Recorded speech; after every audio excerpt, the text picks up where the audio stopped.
Está no ar Gestão Pública em Debate, um programa do Curso Superior Tecnológico de Gestão Pública do Centro Universitário Internacional, Uninter. Este programa ele complementa a formação dos nossos alunos de gestão pública na modalidade à distância. E ele também é transmitido pela CWB-TV, TV Comunitária de Curitiba, canal 5 da NET, 72 da TVA. Ele pode ser acessado por todas as pessoas que possuem parabólica digital através dos canais da rede EdSat, CBED, os canais da educação. E você também poderá assisti-lo através do nosso canal do YouTube, em Gestão Pública em Debate com Jorge Bernardi. Lá você encontrará mais de 400 programas que foram produzidos nos últimos anos. Hoje nós vamos debater a filosofia da antiguidade até os nossos dias, os dias atuais. E para isso nós convidamos o professor mestre em educação, Luiz Fernando Lopes, que também é formado em filosofia, o professor doutor Ademir Pinheli Mendes, que é formado em filosofia, mas ele é mestre e doutor em educação, o professor Luiz Fernando Lopes, ele é autor de, entre outros livros, deste aqui, O Que e o Quem da EAD, História e Fundamentos. É um livro editado pela editora Intersaberes, aqui da Uninter, e trata da história e dos fundamentos do ensino à distância. Ele também é coautor desse livro, Práticas Pedagógicas em EAD, Ensino à Distância, juntamente com o professor Adriano Antônio Faria. O professor Luiz Fernando Lopes publicou, então, Práticas Pedagógicas em EAD, também pela Intersaberes. O professor doutor Ademir Pinheli Mendes, ele é autor de capítulos de um livro muito utilizado aqui no ensino médio e fundamental do Paraná. É um livro didático que é Didático Público de Filosofia. E também o senhor é mestre e doutor na área de educação. A sua tese na área de educação, professor Ademir, foi com que tema? A minha pesquisa, né, já começa no mestrado, comecei pesquisando o ensino de filosofia. O processo de ensino-aprendizagem, então no mestrado eu foquei na questão do processo que o professor faz para ensinar filosofia. Então, que filosofia que o professor compreende que ensina? Já no doutorado, depois de ter investigado essa questão, no doutorado a minha preocupação foi com a questão da aprendizagem filosófica. Fundamentalmente a questão da atitude filosófica do jovem do ensino médio. Então, o processo de ensino e aprendizagem na escola, ele produz uma atitude. Que atitude é essa? Né? A atitude filosófica do aluno. E é um parâmetro também para avaliação desse aluno do ensino médio. Essa é a minha pesquisa, focando numa autora húngara que se chama Agnes Heller, bastante conhecida hoje, porque ela trabalha com a questão do cotidiano. O cotidiano, a vida cotidiana das pessoas. E eu usei o conceito de cotidiano para pesquisar o cotidiano escolar do ensino de filosofia. Então essa é a minha pesquisa que eu tenho desenvolvido aí nos últimos anos. Muito obrigado, professor Ademir. Agora, o professor Luiz Fernando Lopes, ele é o coordenador aqui na Uninter do curso de licenciatura em filosofia. Professor Luiz, o senhor hoje está faltando professores na área de filosofia? O senhor que também tem formação em filosofia e que é mestre, está agora concluindo o doutorado na área de educação, a falta desse profissional no mercado? Exatamente, professor. Realmente temos muita falta de professores na área de filosofia, também na área de sociologia, tanto que nós temos já uma lei aprovada, né, que a filosofia e a sociologia têm que ser colocadas aí, devem estar no currículo do ensino médio em todos os anos. Quando essa lei foi aprovada em 2008, nós tínhamos aproximadamente aí uma carência, eles diziam, ó, é preciso multiplicar por 15 o número de professores de filosofia e de sociologia e multiplicar por 40. Então isso passa dos 100 mil professores que com certeza que nós precisamos formar no Brasil para atender essa demanda aí de filosofia e de sociologia mais ainda, né? 100 mil só de filosofia e certamente de sociologia mais de 100 mil professores. Então nós temos realmente uma carência muito grande e eu acredito que a explicação disso também pode ser buscada aí na própria história do Brasil, né? Se a gente lembrar aqui do período da ditadura militar, quando a própria filosofia e sociologia ficaram aí de fora do currículo, e apesar de termos as faculdades. Então foi uma espécie de um silenciamento. Então isso gerou um problema futuro e a gente sofre as consequências dele hoje, né? Nós temos a disciplina no currículo do ensino médio e muitas vezes quem tem que dar essa disciplina são professores, né, que por maior esforço que estejam, preparação que tenham, mas eles não são formados na área. Portanto, realmente temos uma carência muito grande, uma demanda muito grande também pela formação de professores na área de filosofia e também podemos incluir aqui a sociologia. Agora, professor Luiz Fernando, o senhor que coordena o curso de filosofia da Uninter, já no primeiro ano esse curso teve uma procura enorme de alunos. Quem é que está procurando e está querendo estudar filosofia, no caso, o curso de licenciatura? São pessoas que querem se dedicar a dar aulas, a se tornar professores desta disciplina? Olha, professor, com relação ao público que procura o curso, ele é bastante diverso. Temos, sim, um grande número de alunos, aí eu posso caracterizar em 40%, que realmente procuram e que têm, sim, em vista o magistério. Mas nós temos também muitos alunos assim que até já são aposentados. Esses dias eu atendi um aluno lá da Bahia, que é médico, e ele disse, professor, eu agora estou aposentado, quero realmente estudar isso, e toda semana praticamente ele me manda e-mails, né, quer sempre aprofundar, saber um pouco mais. Então, com relação ao público, é um público bastante diverso, inclusive professores também, que já são formados em outra área, e às vezes ele já está atuando em sala de aula, e está dando aula de filosofia, mas porque ele não tem a formação, então ele está buscando essa formação. A maioria, né, hoje, pelos atendimentos que eu faço, que eu tenho percebido é isso, são professores já que estão buscando aí uma segunda licenciatura também. E claro, temos aí 40% mais ou menos também que são alunos oriundos do ensino médio, primeira graduação, buscando na área de filosofia, porque às vezes no ensino médio a filosofia despertou interesse, gostou da disciplina, porque eu acredito que a filosofia ela abre muitos campos assim de estudo, a própria questão do ensino, porque é o próprio ser humano buscando compreender a si mesmo, compreender a sua realidade, enfim,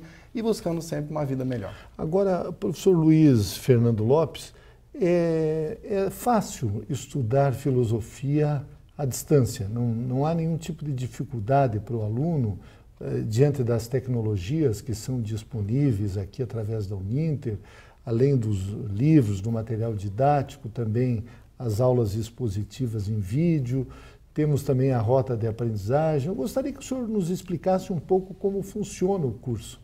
Exatamente, muito bom isso.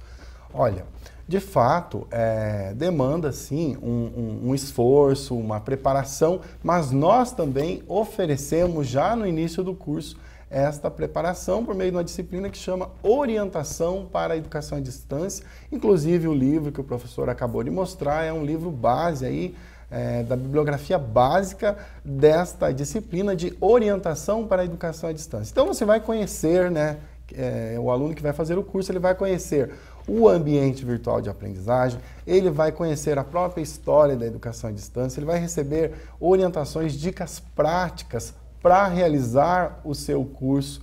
E claro que aí também nós precisamos pensar na autodisciplina, na auto-organização de cada um. Quer dizer, qual é o tempo que eu vou reservar para o estudo? Por mais que eu seja ocupado, por mais que eu tenha tantas outras obrigações, né, semanalmente ou mesmo diariamente, que tempo eu vou reservar para fazer as leituras, para fazer as atividades do meu curso? E no caso de filosofia, por exemplo, é um curso que, como qualquer outro curso superior, para ser bem feito, um curso superior precisa de leitura, muito estudo.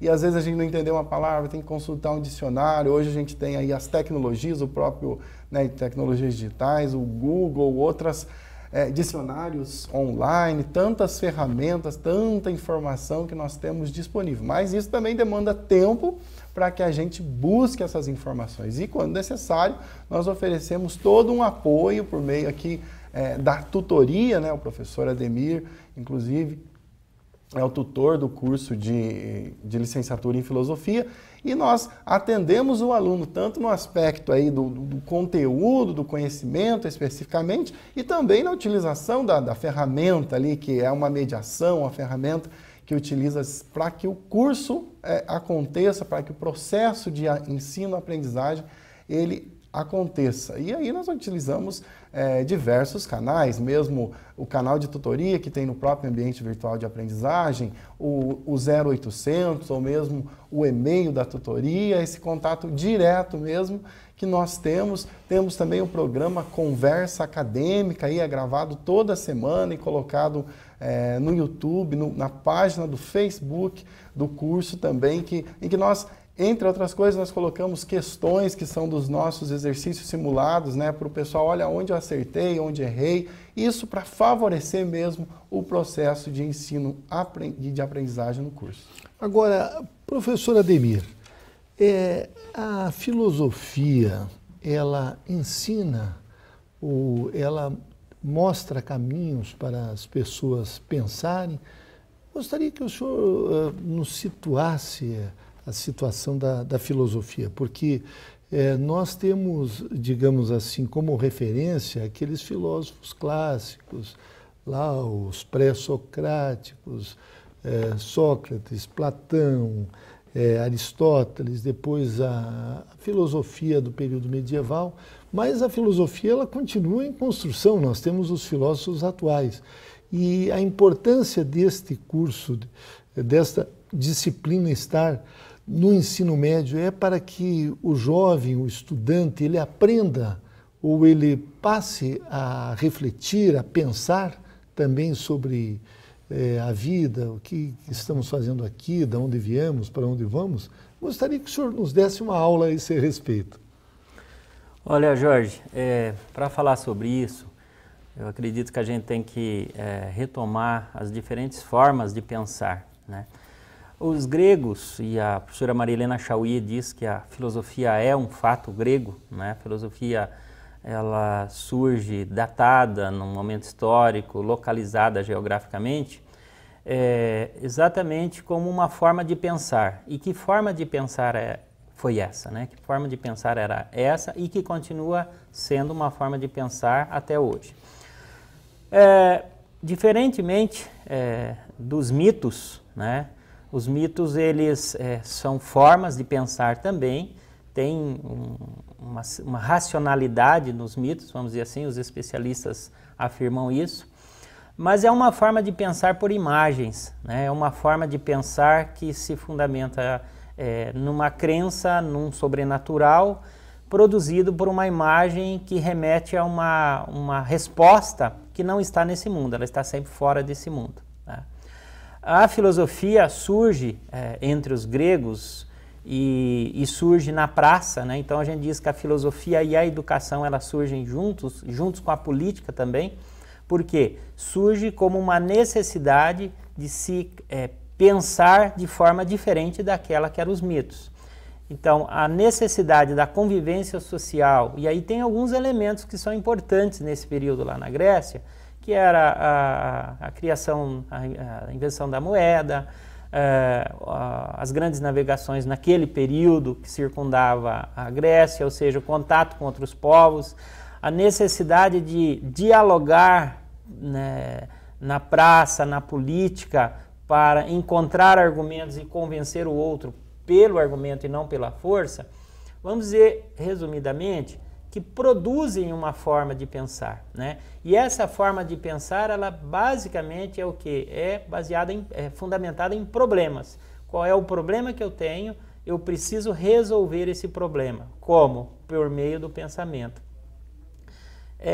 Depois, claro, ao longo do tempo, né, os filósofos, e aí temos muitos filósofos, que cada um da sua forma, com os seus problemas, com o seu conceito, eles foram dando respostas aos problemas que eles enfrentaram, né? Por exemplo, um grande problema da filosofia grega era o problema da mudança, né? Da mudança e permanência. Por que tudo muda? Mas também, ao mesmo tempo, por que permanece, né? Então nós temos lá um Heráclito que vai dizer que tudo muda, você não toma banho 2 vezes no mesmo rio, porque ele olhava a natureza, observava o processo de mudança. Ao mesmo tempo, um outro filósofo vai dar uma outra resposta para esse problema, dizer, nada muda, tudo permanece, porque quando você olha, por exemplo, para a matemática, né, a matemática é permanência e não mudança. Olha, esses conceitos, né, que foram sendo utilizados por diferentes filósofos para produzir as suas respostas, aos poucos vão produzindo filosofia. Tanto que você chega mais um pouco depois a Platão, que produziu um sistema filosófico, Aristóteles, que produziu um outro sistema filosófico, e depois os modernos, né? Os cristãos basicamente continuaram a filosofia grega na sua releitura cristã, mas você tem os modernos, você tem um Descartes, né? Um racionalista, mas você também tem um Francis Bacon, você tem um David Hume, empirista, e que foram buscando respostas para o seu tempo. Hoje, né, eu vejo assim, qual é a importância da filosofia para um jovem, para a sociedade, para as pessoas em geral. Pensar é fácil, né? Você tem hoje a TV que pensa por você, né? Você tem hoje as imagens, você tem um mundo imagético e que você às vezes olha, assiste e você às vezes não precisa nem pensar. A filosofia se contrapõe a essas imagens no seguinte sentido, o que eu posso, né, e como eu posso pensar a partir disso. Então não é dispensar o imagético, nem partir para outras alternativas. Além disso, você tem outras formas de pensar. Você tem o pensar científico, né? A ciência também é uma forma de pensar. A religião também é uma forma de pensar, ou seja, um pensar baseado na crença. O senso comum também é uma forma de pensar, que nós pensamos no nosso dia a dia a partir da nossa experiência. E a filosofia se coloca também como uma forma de pensar. Só que é um pensar conceitual, é um pensar investigativo.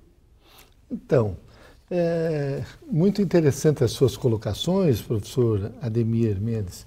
Agora, professor Luiz Fernando Lopes, nós temos o curso de licenciatura em filosofia. Qual a duração desse curso? Como é que são as provas? O aluno recebe um material didático, livros, começa estudando desde a filosofia clássica aos nossos contemporâneos. Também ele tem uma formação, digamos, didática, porque ele vai se transformar num licenciado, alguém que vai ensinar essa disciplina. Eu gostaria que o senhor abordasse esse aspecto também. Exatamente, professor. São os desafios do ensino de filosofia e, podemos dizer assim, da profissão de filósofo, eles são enormes.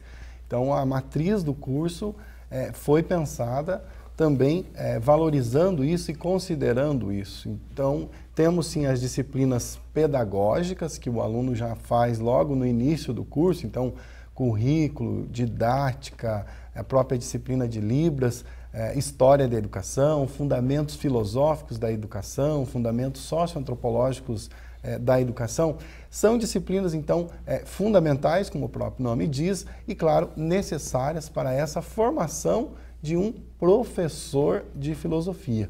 Mas, a partir do 2º e depois também no 3º ano, então, as disciplinas estão concentradas aí nas áreas específicas de filosofia e, claro, oferecendo ao aluno uma sólida formação em história da filosofia, o que inclusive está aí nas diretrizes, né, curriculares para os cursos de filosofia.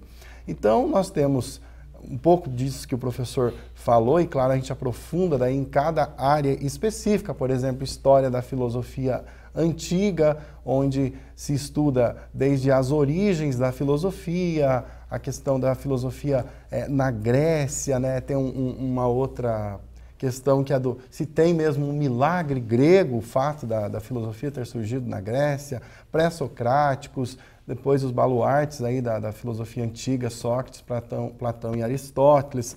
Depois passando também, temos a disciplina de História da Filosofia Medieval, História da Filosofia Moderna, História da Filosofia Contemporânea e, claro, as disciplinas específicas mesmo, que são básicas, né, e compõem aí o núcleo mesmo da filosofia, que é a epistemologia, a metafísica, né, e na epistemologia é importante considerar a teoria do conhecimento, disciplinas que são assim mais atuais também, demandas novas que nós temos na área, como a filosofia da ciência, a filosofia da mente e, mais atual ainda, a filosofia para crianças ou filosofia com crianças, porque também temos aqui esta preocupação de formar já o professor que se preocupe com essa questão de desenvolver aí o pensamento filosófico, de motivar o pensamento filosófico,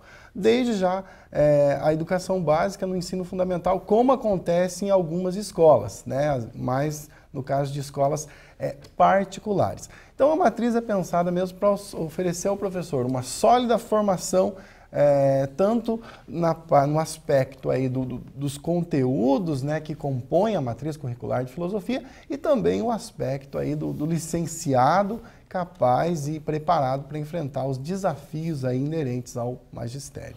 Agora, professor Ademir Pinheli Mendes, nós sabemos que a base, digamos, da nossa filosofia ocidental, ela vem lá dos gregos.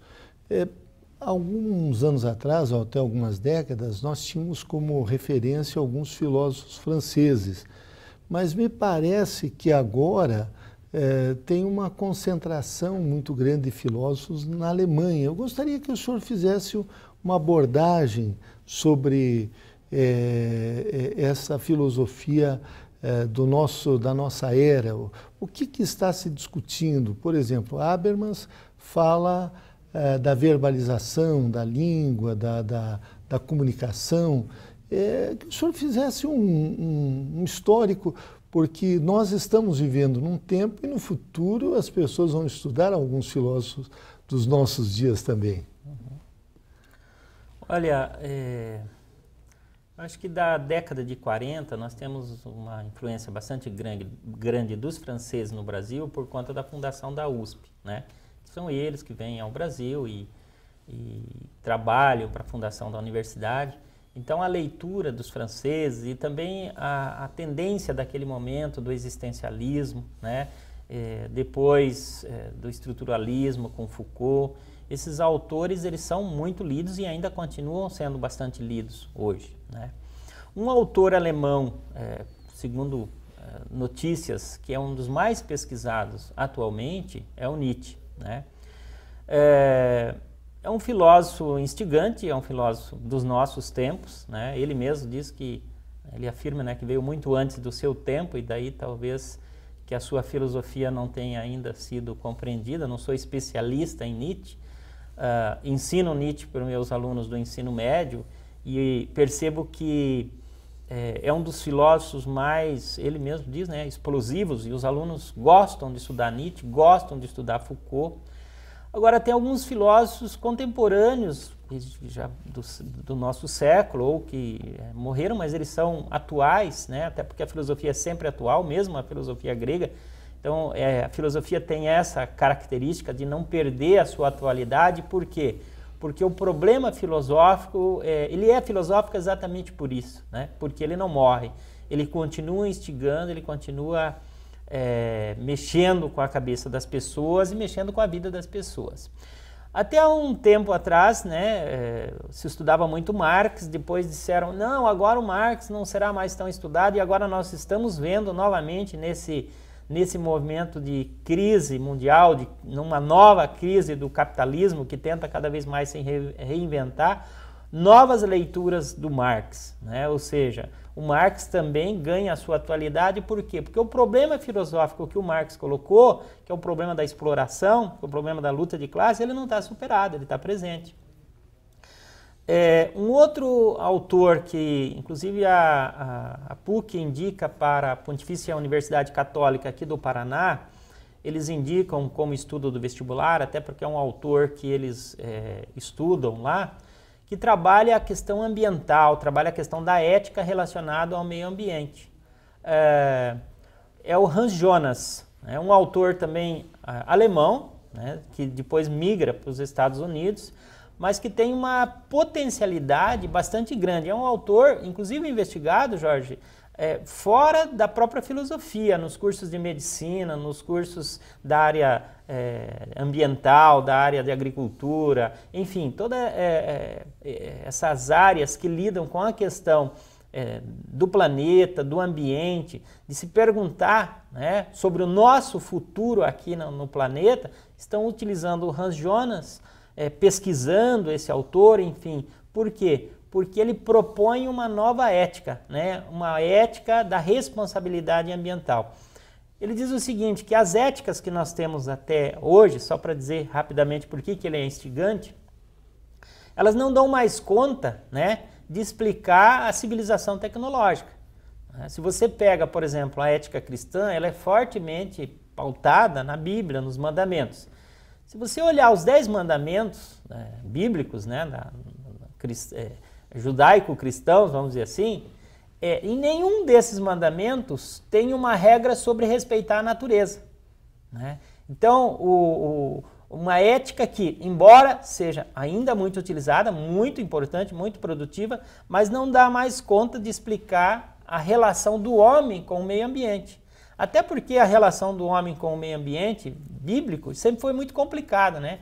O Adão foi expulso do paraíso, né? No momento que ele é expulso do paraíso, Deus diz para ele, vai trabalhar, né, e explora a natureza. Então o homem se depara com a exploração da natureza. O Hans Jonas vai nos chamar a atenção para esse aspecto, né, de que é necessário uma nova ética.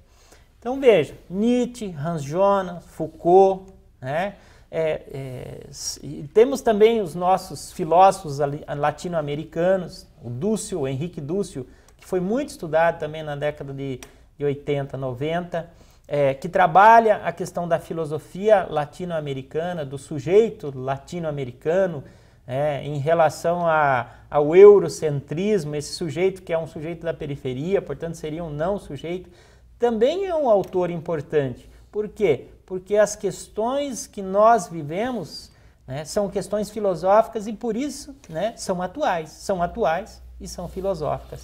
Então, nós entrevistamos nesse bloco de Gestão Pública em Debate os professores Luiz Fernando Lopes e professor Ademir Pinhelli Mendes. E o tema foi a filosofia da antiguidade aos dias atuais. Professor Luiz, muito obrigado pela sua participação. Não tenho dúvidas de que o senhor e o professor Ademir contribuíram na formação dos nossos alunos. Eu que agradeço, professor. Obrigado. Nós agradecemos. Se você quer fazer sucesso na sua carreira profissional, entre em cena e dê um show. Estude no Uninter, um dos maiores grupos de educação do Brasil. Com unidades presentes em todo o Brasil, o Uninter oferece cursos de graduação e pós-graduação à distância com valores que cabem no seu bolso. E uma equipe de professores, mestres e doutores com ensino de qualidade comprovada. Brilhe na sua carreira profissional. O Uninter é referência em educação. Acesse uninter.com e inscreva-se. Você vai conhecer agora uma experiência educacional inovadora e revolucionária que abre uma nova perspectiva de oportunidades na construção de um novo paradigma educacional pós-moderno. Bem-vindos ao Grupo Educacional Uninter, uma corporação pioneira repleta de inovações e grandes oportunidades. Com sede em Curitiba, uma das melhores cidades brasileiras, o Grupo Educacional Uninter possui 5 campi presenciais e 4 unidades corporativas. Está presente em todos os estados brasileiros. São mais de 450 polos de apoio presencial. O Grupo Educacional Uninter já nasceu com vocação empreendedora e continua crescendo. A empresa atua no mercado há mais de 15 anos e se atualiza constantemente, o que permite dar respostas rápidas às demandas do mercado. Um grupo jovem e arrojado e tem realizado investimentos tecnológicos consideráveis, além de se dedicar sem limites na oferta de soluções inovadoras em educação para o Brasil e o mundo. Proporciona excelência em atendimento aos mais de 150 mil estudantes matriculados, muito além dos padrões educacionais de qualidade propostos. Assim, gradualmente, o Grupo Educacional Uninter transformou-se em uma marca de qualidade na prestação de serviços educacionais. Grupo Educacional Uninter. Soluções inovadoras em educação. Retornamos com Gestão Pública em Debate, um programa do Curso Superior Tecnológico de Gestão Pública do Centro Universitário Internacional, Uninter. Este programa ele complementa a formação dos nossos alunos de gestão pública na modalidade à distância. E ele também é transmitido pela CWB TV, TV Comunitária de Curitiba, canal 5 da NET, 72 da TVA. E ele pode ser acessado por todas as pessoas que possuem parabólica digital através dos canais da rede EDSAT, CBED, os canais da educação. E você também poderá assisti-lo através do nosso canal do YouTube, que é Gestão Pública em Debate com Jorge Bernardi. Lá você encontrará mais de 400 programas produzidos nos últimos anos.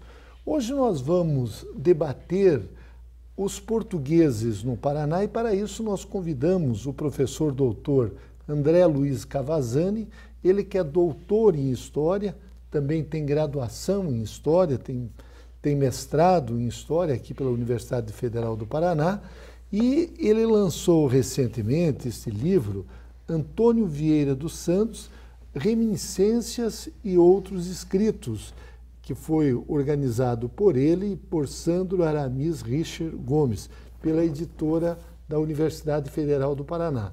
E em breve também ele vai lançar este livro, Tendo o Sol por Testemunha, População Portuguesa na Baía de Paranaguá, 1750-1830.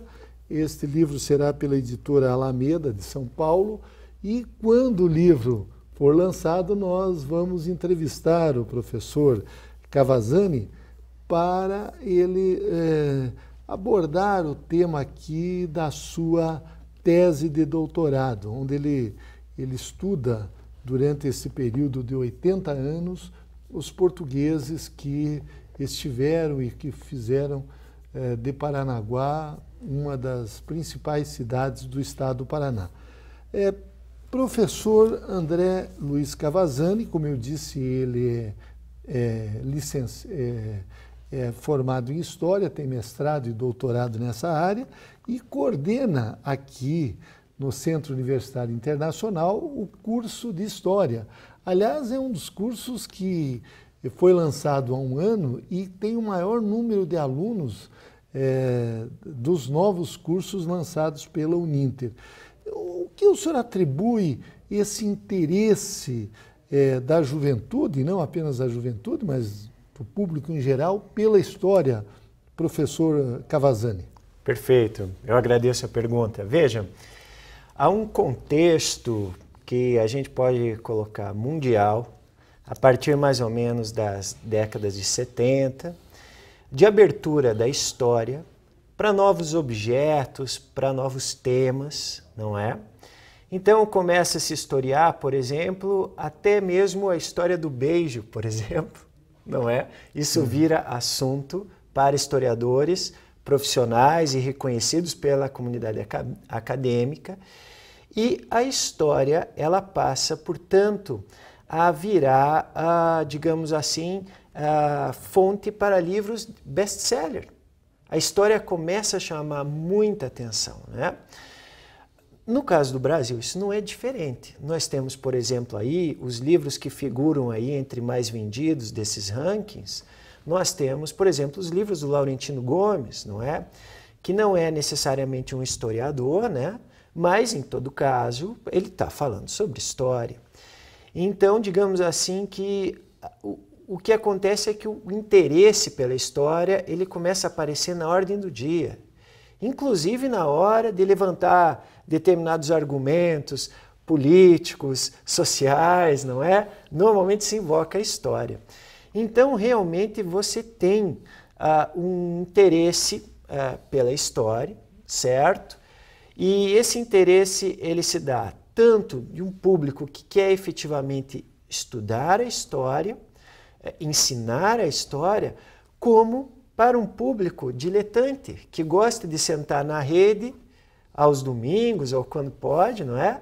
E ler livros de história para o seu próprio prazer pessoal e intelectual. Agora, professor Cavazzani, eu até quero dar um depoimento pessoal. O senhor falou do Laurentino Gomes, ele se formou comigo em comunicação social, foi meu colega de turma. Olha só. Mas o detalhe é o seguinte, tem um canal de história que é o The History Channel, por exemplo, é o meu canal preferido na televisão. Sim, de fato, hoje a história ela virou, em função, quer dizer, desta abertura temática, a história ela virou como que eu posso dizer assim, um produto de distração, um produto que traz prazer mesmo intelectual para as pessoas. Não é? Agora, professor André Luiz Cavazzoni, o senhor fez a sua pesquisa, no seu mestrado o senhor estudou as crianças abandonadas, crianças de rua. Isso. E como é que o senhor enveredou para esse caminho de estudar os portugueses, a importância dos portugueses aqui a nível de formação do nosso estado, no caso o Paraná, e qual é a importância deles na consolidação desta unidade federativa, podemos assim dizer, porque me parece que esses portugueses, os descendentes deles, estão até hoje aqui influenciando na vida pública, na vida cívica, no nosso caso aqui do Paraná. Justo. Essa pergunta dá pano para manga, né? Com relação à minha transição, eu tenho alguns motivos de ordem subjetiva, afetiva, emocional e outros técnicos. E eu vou ficar com os técnicos, né? Para não se comprometer. Justamente, né? Porque aqui também não é sessão de terapia, né? Isso. Mas o que acontece é o seguinte, uma das coisas, enquanto historiador, que sempre me chamou a atenção, e a origem da minha formação enquanto pesquisador está atrelada a isso, é uma temática relacionada à questão das populações e daquilo que nós conhecemos como demografia histórica. Então, sempre fez parte do meu credo enquanto historiador o fato de que o estudo, não é, das organizações populacionais do passado nos acrescenta em termos de conhecimento histórico. Portanto, sim, esse extrato de crianças abandonadas ou expostas, enjeitadas, é uma parte, né, da população, certo? E, para além deles, nós temos também os portugueses. Inclusive, na altura em que eu estudava as crianças expostas aqui em Curitiba no século XVIII, eu percebia que muitas crianças eram deixadas à porta de casas de indivíduos que vinham de Portugal. Há pessoas com poder aquisitivo maior, então Às vezes, não necessariamente, mas chamava atenção o fato de virem de Portugal. Inclusive, eu faço um parênteses, né? Um intelectual conhecido, Wilson Martins, não é? Ele havia dito, não é, que a configuração humana do Paraná não se assemelha com a configuração humana brasileira, posto que aqui não havia índio, não havia negro, não havia português. E, veja bem, quer dizer, no século XVIII, embora nós ainda não fôssemos Paraná, nós fôssemos parte da capitania de São Paulo, nós tínhamos esta configuração humana que se assemelhava do restante do nosso território naquele contexto. E isto ficou como pulga atrás da minha orelha, não é?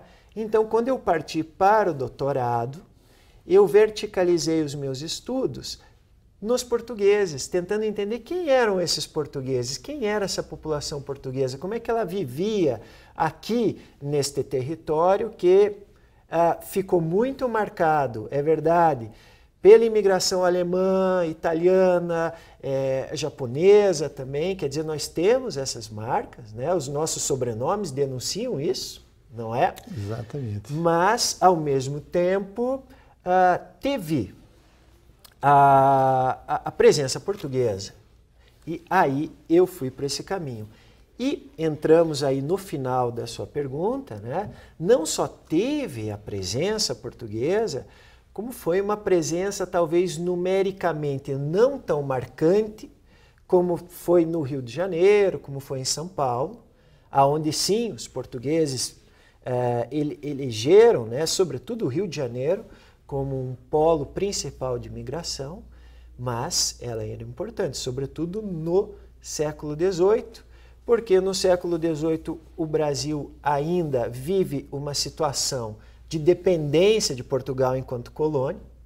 Então os cargos honoríficos de Câmara, de Vereança, normalmente estão na mão de portugueses, e esses portugueses geram descendência, e faz parte do jogo de poder desse contexto, né, do Brasil colonial e mesmo depois imperial, que os filhos, não é, os descendentes, não é, sejam colocados também em esferas de poder. E aí vai se configurando, quer dizer, esta presença portuguesa, pelo menos isso tende a ter uma certa transição depois da segunda metade do século XIX, mas nós temos poucos portugueses, mas eles monopolizam em peso as posições de mando desse período, não é?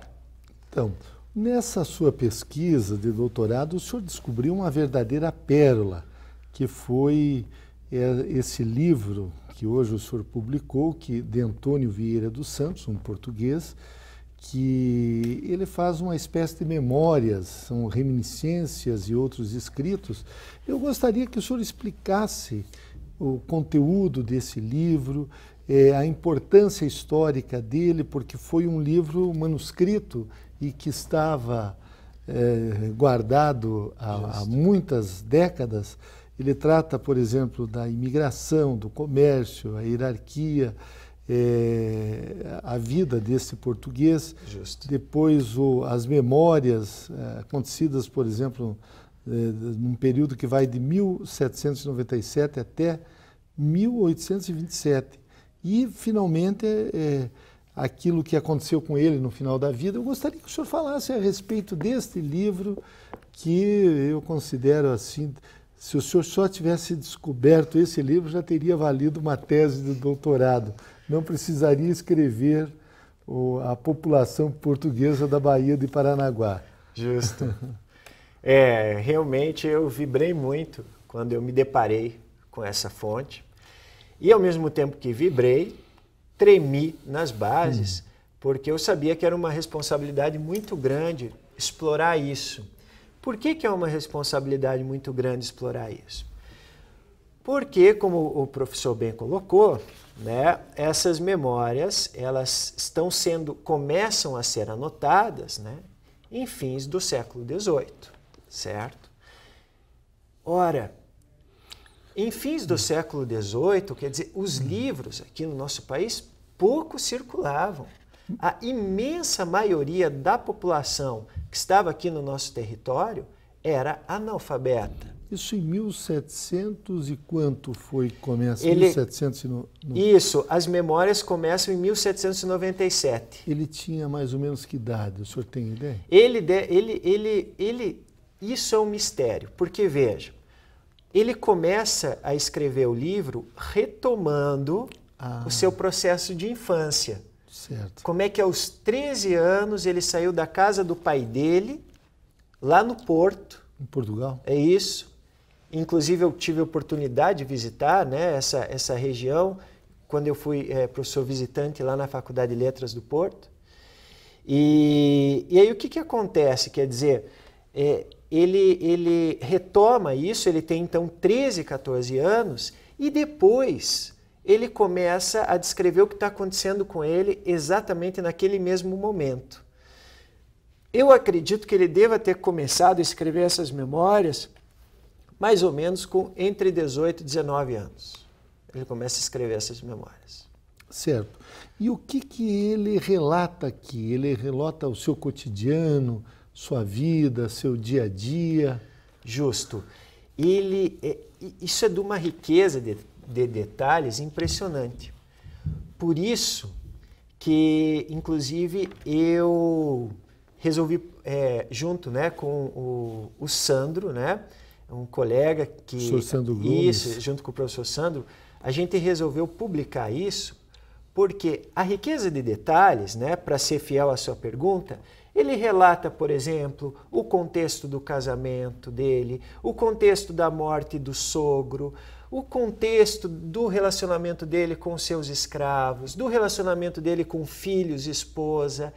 Ele narra a minúcia, os processos de doença que ele e membros da família vão sofrendo, ao mesmo tempo em que ele narra a situação que ele vive no dia a dia, ele retoma também o que está acontecendo com a família dele lá no Porto, em Portugal. Então veja, quer dizer, nós temos um Atlântico, nós não temos telégrafo, nós não temos correio, mas as pessoas ainda se comunicam. Não é? Então isso é de uma riqueza de detalhes, não é? Então é basicamente assim, aspectos do cotidiano dele, de vida, detalhes dos bens que ele tinha e também, o que aparece muito, detalhes da gestão do pequeno negócio que ele teve, de secos e molhados, e das tentativas frustradas dele de começar com um pequeno engenho de mate e o seu processo de endividamento e bancarrota, né, comercial. Então veja que é muito detalhe, por isso a importância de publicar, porque um historiador só não dá conta disso. Ele já veio alfabetizado de Portugal para cá? Justo, justo. Ele fez aquilo que na altura se chamavam as primeiras letras. Então ele estudou as primeiras letras, ele sabia, portanto, algumas operações básicas, sabia, evidentemente, né, os rudimentos do letramento, mas ele não frequentou uma grande escola ou algo como acontecia com a nobreza, inclusive porque o pai dele era um português que vivia no Porto, não mais do que remediado. Então, quando ele se lança para o Brasil, é uma tentativa, inclusive, de avançar dentro da hierarquia social. Ele veio de Portugal com 13 anos, o senhor falou. Isso. Ele veio sozinho, ele foi para diretamente para Paranaguá. Como é que foi a vida dele aqui? Sim. A primeira experiência dele em território brasileiro foi no Rio de Janeiro, onde ele serviu como caixeiro.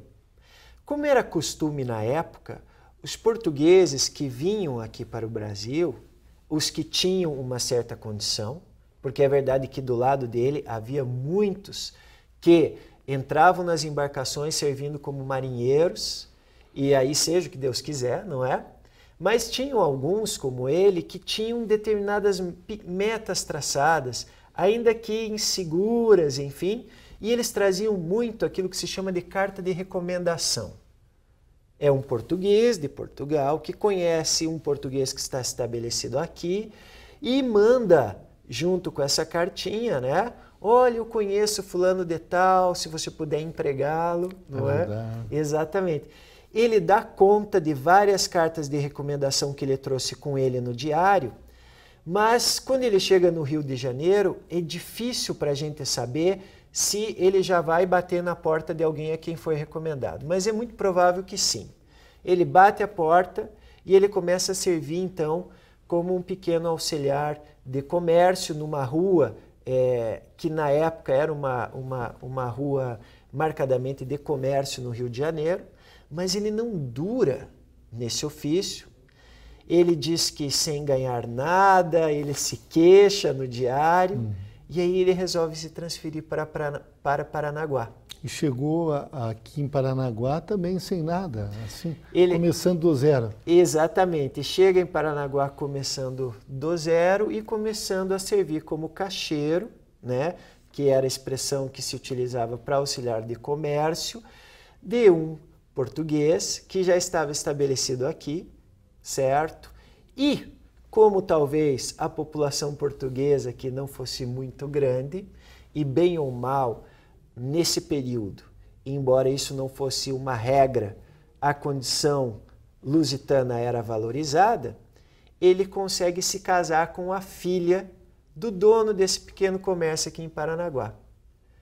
E, dali a pouco, um pouquinho depois do casamento, ele declara aqui que eu virei senhor absoluto de mim. Quando ele declara isso, ele começa com a sua pequena vendinha, né? Ele e a esposa, né?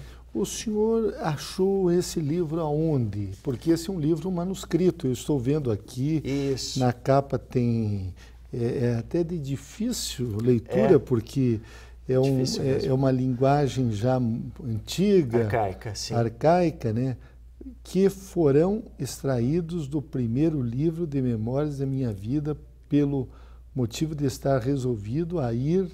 Então é uma linguagem bem antiga. Sim. Como é que aonde o senhor achou esse livro e como é que ele se encontrava? Bom, eu encontrei esse livro, né? Porque, bom, eu atrás de indícios sobre a população portuguesa, eu me deparei com o Antônio Vieira dos Santos e me deparei com um trabalho, né? De um autor, agora infelizmente me foge o primeiro nome dele, mas o sobrenome é Budan Schaff, que havia encontrado do mesmo Antônio Vieira dos Santos, uma pequena coleção de cifras para saltério. Saltério é um instrumento bastante arcaico, que é uma mistura aí de violão com cítara, enfim. E, inclusive, essa coleção de cifras, ela vem a ser uma das mais antigas, um dos registros mais antigos, né, de música colonial do nosso país. E nesse livro, né, então Antônio Vieira dos Santos, além de escrever as memórias, ele também gostava de música. Ele era músico também. Exatamente.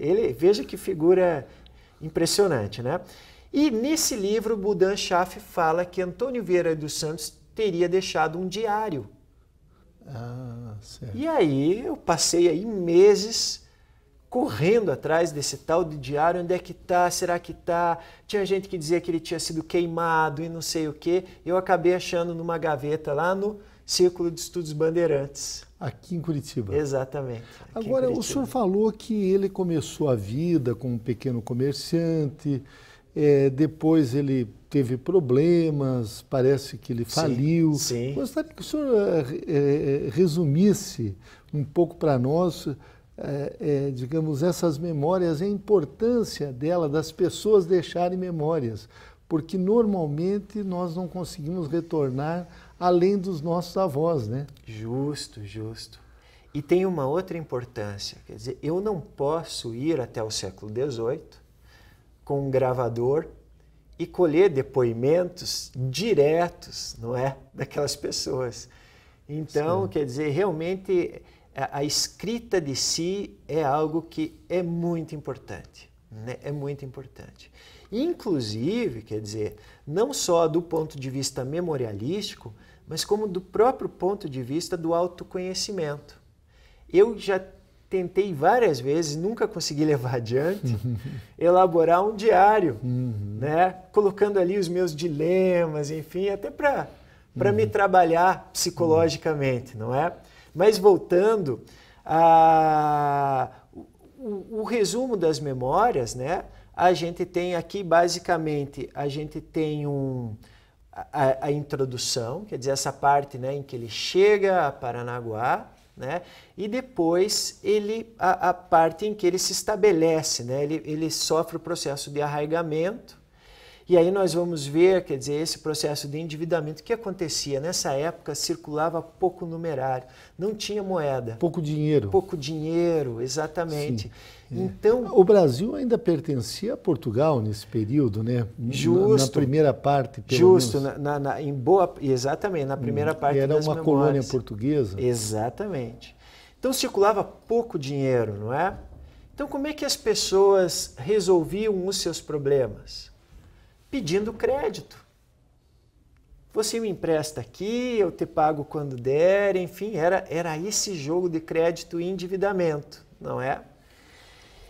E nesse jogo, o Antônio Vieira dos Santos se tornou, digamos assim, prisioneiro dos dois maiores comerciantes que estavam estabelecidos em Paranaguá e dos comerciantes a quais esses dois estavam subjugados, que estavam estabelecidos no Rio de Janeiro.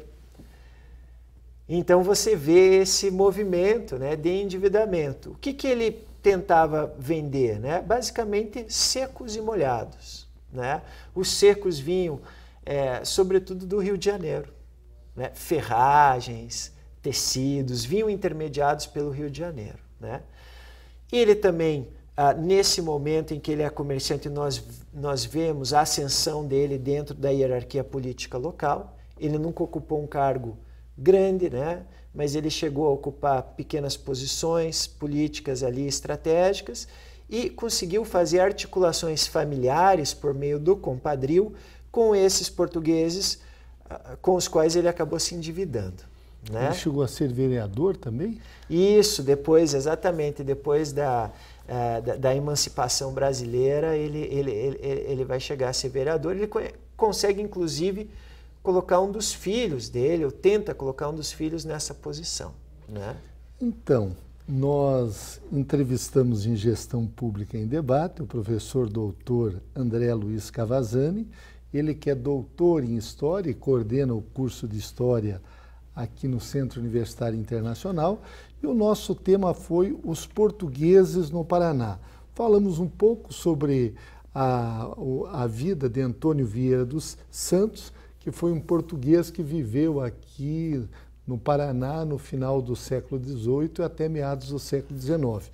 E fica o compromisso de, quando o senhor publicar esse livro, tendo o sol por testemunho, de nós voltarmos a debater a importância da colonização portuguesa no Paraná. Sim. Professor Cavazzani, muito obrigado pela sua participação. Eu que lhe agradeço. Não tenho dúvidas que o senhor contribuiu na formação dos nossos alunos. Puxa, muito obrigado. Obrigado.